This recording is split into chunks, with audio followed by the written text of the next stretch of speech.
Morning guys, welcome back to my channel. আমি ডোনা, আমার সাথে একটা নিউ ব্লগে তোমরা মজা করতে চলেছো। হ্যাঁ, এই যে মজা করতে চলেছো এই ব্যাপারটা যখন বলি না, সবাই বলে তুমি কি বাংলাদেশের মানুষ? হ্যাঁ গো, আমার ঠাকুরদা আমার ঠাকুমা সবাই বাংলাদেশের। আর কোচবিহারের ভাষাতে একটু বাঙালির বাঙালিয়ানা থাকবে না তা কি হয়, মানে এই যে একটু বাংলাদেশের টান থাকবে না তা কি হয়, সেই জন্য কিন্তু আমার চলে আসে ওই যে মজা লাগছে। আজকে চলে যাচ্ছি বকখালিতে শ্যুট করতে। যাওয়ার আগে তো কিছু পেটে খেতে হবে। আর বিশ্বাস করবে না বন্ধুরা, শরীরটা এতটা ম্যাজমেজে লাগছিল, মনে হচ্ছিল ভেতরে ভেতরে জ্বর আসছে। তার জন্য নিজে কিছু রান্না করতে পারিনি, তাই অনলাইনের সুযোগটা নিয়ে নিলাম। সুইগি থেকে চলে আসলো ধোসা। আমি ভাবলাম না একটু ভারী কিছু খেলে না ভালো হবে।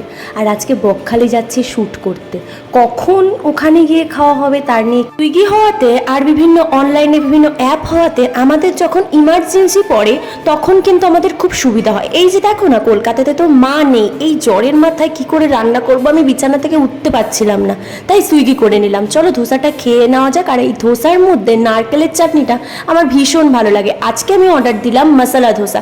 আমার মতন সাউথ ইন্ডিয়ান ডিশেস কাদের কাদের ভালো লাগে অবশ্যই তোমরা ছোট্ট করে এই ভিডিওর মধ্যে কমেন্ট করে জানিয়ে দিও। এই ধোসা খেতে খেতে একটা কথা মনে পড়লো, নিউ কোচবিহার স্টেশনে একটা ধোসার খুব নাম করা খুব পুরনো একটা দোকান আছে। সেই দোকান থেকে এখনো কোথাও গেলে ধোসা খাই। যখন ছোটবেলায় মামাবাড়ি যেতাম তখন আমরা রোজ মামাবাড়িতে যাওয়ার সময় ধোসা সেই দোকান থেকে খাবই। এই যে কলকাতাতে মেট্রোর সুবিধাটা, সত্যি আমি বলবো মেট্রোর জন্য আমাদের অনেকটা ইজি হয়েছে চটজলদি কোথাও যেতে।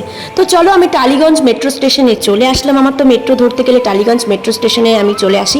এখানে এসে না আমার একটা সাবস্ক্রাইবারের সাথে দেখা হয়েছে। অনেকক্ষণ থেকে আমাকে দেখছিল, ফলো করছিল, আমিও সেটা লক্ষ্য করছিলাম। তারপর হঠাৎ এসে আমাকে বলেই দিল, এই তুমি ডোনা না, খুব ভালো লাগে। ও ভিডিও করতে ইচ্ছে নেই তাই ভিডিও করিনি। আমরা শুধু ঘুরতেই আছি।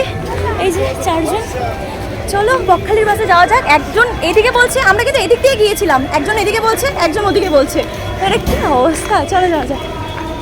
বাপরে, চারিপাশটা এত গরম লাগছিল না, মানে কি বলবো, এত রোদ। আবার এই রোদের মধ্যে গাড়ি দাঁড়িয়েছিল অনেকক্ষণ, গাড়ি যাচ্ছিলই না। আর একটু লেট করলে বকখালির লাস্ট বাসটা হয়তো মিস করতাম। সত্যি ঠাকুর আছে। তো চলো, এই ভলভোতে উঠে পড়লাম। এটাই হলো বকখালির বাস।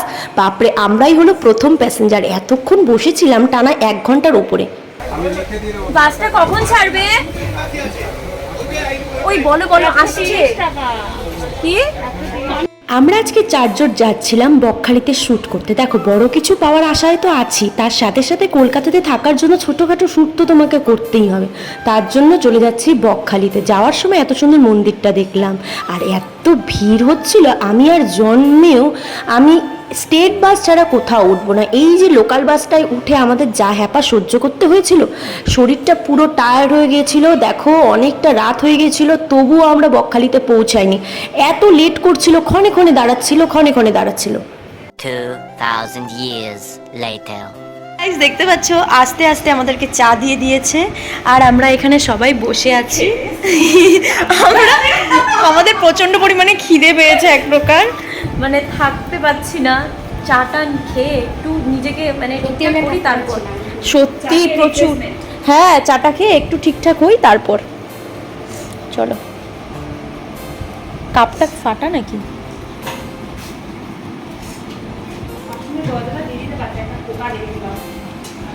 দেখি কি কি মেনু আছে। আমার প্রচন্ড খিদে পেয়েছে, আর আমাদের খিদের এখানে যাই, শ্রী হোটেল বকখালি। টি, আগে এগুলো ছাড়ো, ভাতের দিকে যাই। ভেজ মিল, এগ মিল। না বাবা, আমি আজকে না চিকেন দিয়ে কিছু খাবো গো। তোমরা কি খাবে? আমার মাছ খেতে ইচ্ছে করে না, ভালো লাগে না। ওই দেখো ওইখানে কি কি আছে। তো গাইস, আর কতক্ষণ ঘরে থাকবো? ঘরে প্রচণ্ড গরম, তার জন্য ফ্রেশ হয়ে আমরা বাইরে হাঁটা চলা করছি, ঘোরাফেরা করছি। এই হোটেলে আমি এসছিলাম আগে প্রাপ্তি করতে, মনে আছে? প্রাপ্তি করতে এসেছিলাম। যারা ভিডিওটা দেখোনি, ডেসক্রিপশানে লিঙ্ক দিয়ে দেবো, চাইলে দেখে নিতে পারো। ওই ব্লগটাও খুব ধামাকাটা হয়েছিল। এবার আমরা ঘুমাবো। আমাদের 4 জন টিম এসেছিলাম, মানে টিমের মধ্যে 4 জন মেয়ে এসেছিলাম।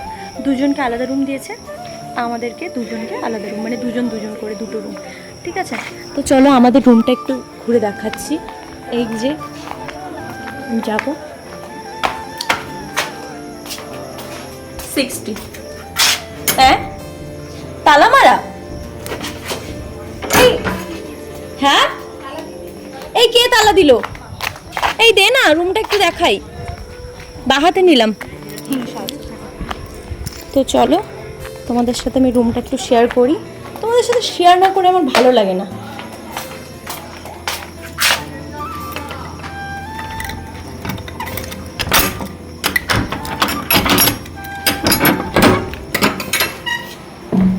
এই যে রুমটা, বাপরে কি গরম। এই যে বেড আছে, শোকেস আছে, এই যে তোমাদের ডোনা এদিক দিয়ে, আর এটা বাথরুম। বাথরুমটাও খুব সুন্দর, বাথরুমটাও খুব সুন্দর।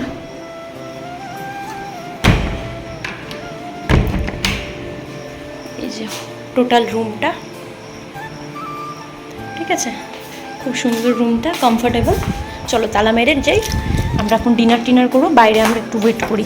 চলো চলো চলো ডিনারটা সেরে নেওয়া যাক। বাপরে, সাথে রুটি, মাংস, ইস আর কি চাই। 2,000 years later. সকাল হয়ে গেল, আবার পরের দিনে চলে আসলাম। এবার আমাদের বাড়ি ফেরার পালা। তার আগে আমাদের বললো ব্রেকফাস্টটা সেরে নিতে, আর শ্যুটের একটু ক্লিপ বাকি ছিল, যার জন্য আমরা বিচে যাব। এই বিচে যাওয়াটাই আমার জীবনে বলতে পারো একটা মোড় ঘোরানোর দিন।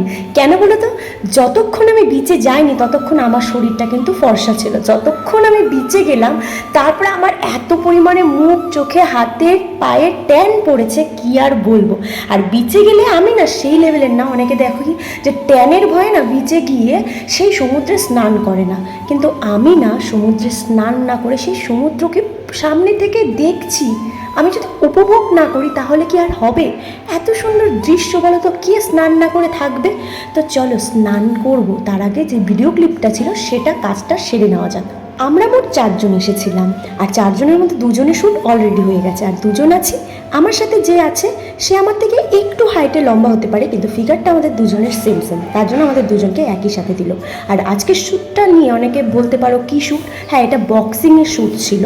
চলো চলো আগে শ্যুটটা সেরে নেওয়া যাক, তারপর সামনে থেকে সমুদ্রকে উপভোগ করা যায়। এই বালির মধ্যে জল যে আটকে থাকে এই ব্যাপারটা না আমার বেশ ভালো লাগে।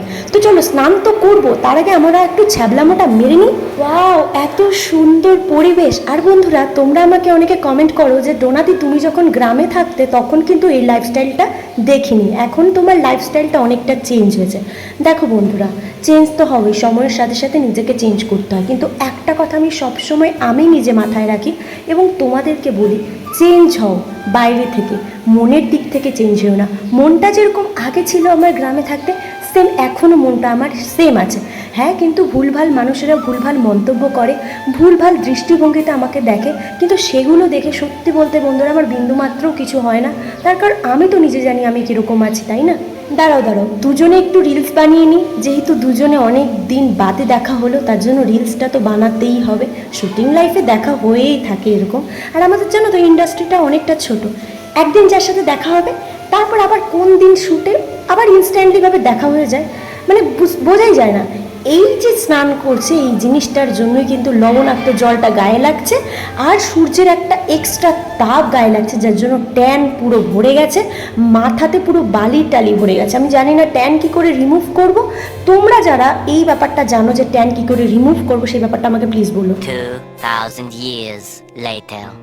ভিডিওটা নেবো, দাঁড়া আমি উঠবো দাঁড়া। আরে ওইদিকে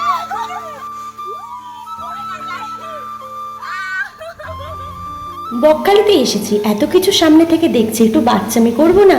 সেই পুরনো বাচ্চা দিনের কথাগুলো মনে পড়ে গেল। হ্যাঁ বন্ধুরা, জানো তো ছোটবেলায় এরকম উঠতাম, তাই বকখালিতে এসে উঠে পড়লাম আবারও।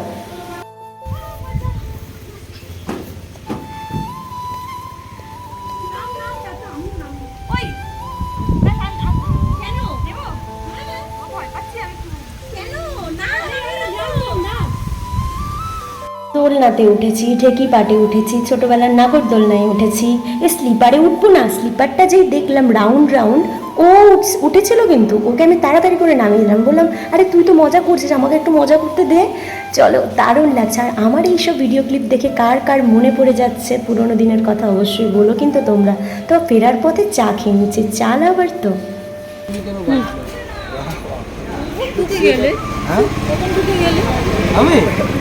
আমি কখন ঢুকে যাবো ঠিক নেই। কেউ বুঝতে পারে আমি শিশুরে দিলে টোলের আগে থেকে তো পাস করলো টোলের আগে ও পাস আরো দিচ্ছে টোল দিয়ে বেরিয়ে গেল। কোথাও শুটে গেলে এভাবেই আমরা মজা করি। তো আজকের মতো ভিডিওটা এখানেই শেষ করছি, আশা করছি ভালো লেগেছে। ভালো লাগলে লাইক শেয়ার কমেন্ট করো। Bye bye.